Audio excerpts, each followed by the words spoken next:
Welcome to the 4265 podcast to Arle. I'm Catherine, media lead, and with me today.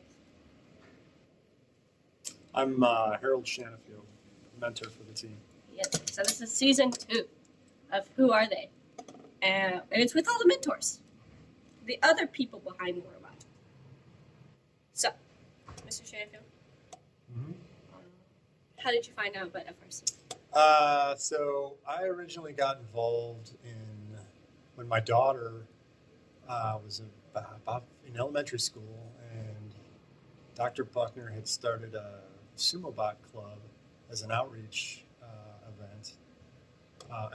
It was a sumo bot summer camp, and so my daughter took the camp, and I came and got a chance to talk to him and learned about what all they were doing, what the first program was. And that he was actually teaching classes about CAD and things over the summer to try to help the students, acquire more skills. So I came and checked it out, and then my daughter got involved in FLL, and then she went through high school and became part of the team. And as I'm sure you've noticed, we can always use more help, so I kind of stuck around and continued to help.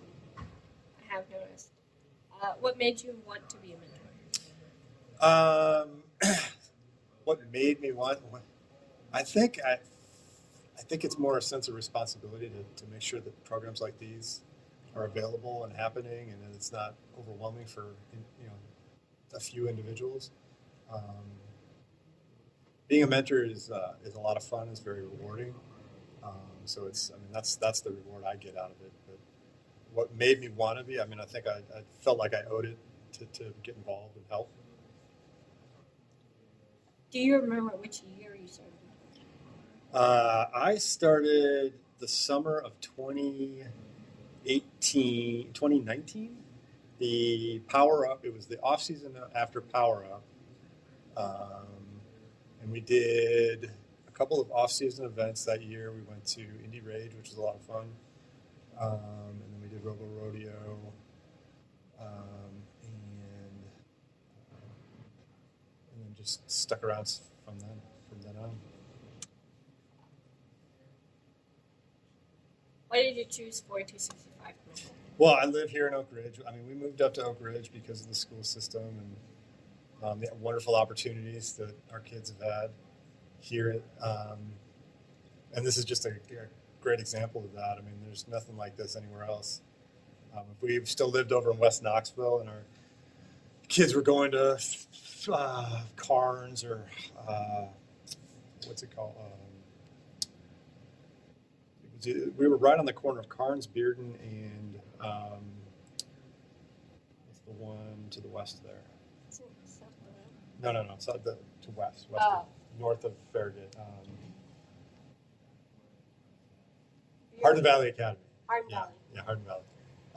So we would have been in one of those three. And Hardin Valley has a nice team, but they don't have a great situation as far as the facilities that they have. Carnes doesn't even have a team, I don't think. Neither does Bearden. So I am actually surprised that Bearden doesn't have one. Yeah, they don't have any space, I don't think. All three of those schools are totally overflowing with kids. Yeah, no. So it's tough. I know for a while they were talking that we were going to get another high school. Here? Yeah. In Oak Ridge? Yeah, because of this one being so big. It may happen. If Oak Ridge continues to grow, then they may choose to do that, or they may choose to extend this high school and just roll everybody into here, which I think is probably a better idea. Yeah. But yeah, that day may not be far off. Because my class of 2026, is the biggest class right now in Oak Ridge. Yeah. Except for class of 2023 was big, but then they were adding up the numbers and they were like, yeah, no, once they leave, you're going to be our biggest class. Yeah, so people. There's nothing but space here in Oak Ridge. It's very true. And so more and more families move in. What do you enjoy most about this team? The thing I enjoy most about this team is all the new people who are getting a chance to learn new things. It seems the influx of really like 8th graders and freshmen has been really neat. Yeah. We were kind of worried about it for a little while, and now it's finding ways to keep everybody actively, productively engaged and focused. But Yeah, it's definitely a biggest struggle. yeah. So, but it's a good challenge. It's the right challenge. It's the one you want. So I'm excited about that.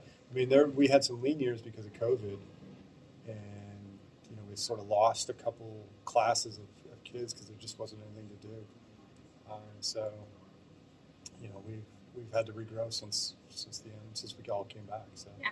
This has been great to see all the new people and the new faces, and hungry to learn. Yeah. Any advice for the upcoming generation? Take advantage of all the opportunities you get. Start early. Put your phone down. Put the PlayStation and turn off the PlayStation. You got to learn how to take advantage of all the information that's out there and not get sidetracked by all the distractions that come with it, which is hard. I mean, it's hard even for me. But there's just so much to learn and so much you can do that you really want to take advantage of it, because the sooner you get involved, the better off you're going to be. I wish you were the first person that told me to put your phone down because I asked that same question for the kids. Yeah. And Freeze and Rains also said that. Yeah. So. Yeah, it's easy, when you're not getting the stimulus you want, the attention that you're hoping for. It's really easy to get stuck. Pick that phone up as almost like a security blanket. Because it'll keep your attention, it'll keep you company, but that's not what you want. You got to figure out what it is you need to do to be able to make an impact, to be involved, and it's not in that phone usually. I asked this question to Miss Lettery, and that was the part that was on YouTube. Is it hard to see this team struggling? We've struggled at various points, and it's actually refreshing to see this team struggle, because it allows you don't grow as fast if you don't struggle a little bit.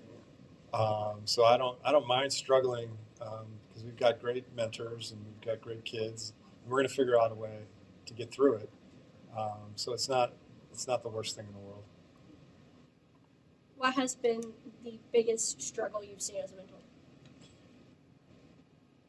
Biggest struggle as a mentor, or maybe for the team. Yeah, like if you saw that, because Miss Lettery, she said that she watched the team lose it all in one of the regionals, and that they ended up celebrating by playing cards and getting to know each other better. So the things that we've struggled with have been not biting off more than we could chew, not trying to do everything with a robot. And the first year that I was involved with the team, there was still bag and tag, and we built sort of 2/3 of a robot, put it in the bag, and then decided that we needed to make some changes. And so the first day at the competition, we got there as soon as load-in started, and we rebuilt the robot in the stands. Took the whole thing apart, rebuilt it, rewired it, and it was really impressive to watch the kids go through that. That was a big struggle. That was a challenge. We didn't do that well at that competition because we didn't have any practice time on that robot. But we did all right. We got chosen for an alliance, and I mean, just to see the dedication, have them spend all that time and effort, and to come in with a plan to be able to get it done in a day, rebuild a whole robot in a day. Because I think we did it in 8 hours. I think we got there at 8 a.m. and we left at 6, so it might have been 10 hours. But just to watch the kids persevere through that was pretty impressive. Okay. Any stories or funny moments you want to share? Lots of funny moments. There's a really great video clip of a student and the real is testing out a shooter. And we were trying to sort of rapid fire and see how it would behave, how long it would run on a battery, and what kind of battery drain it was having. And we were shooting at a wall, the balls were bouncing back, and you'd grab the ball and put it back in. And we were filming this to get footage of it. And the student grabbed the ball and put it in, and then grabbed the next one, and each time leaned a little bit farther forward until he had to reach for a ball. and he sort of lost his balance a little bit, and we had an intake, and then it would shoot straight out over the intake. And he rolled the ball in, and you could see the look on his face when he realized, oh no, I'm standing in front of the shooter.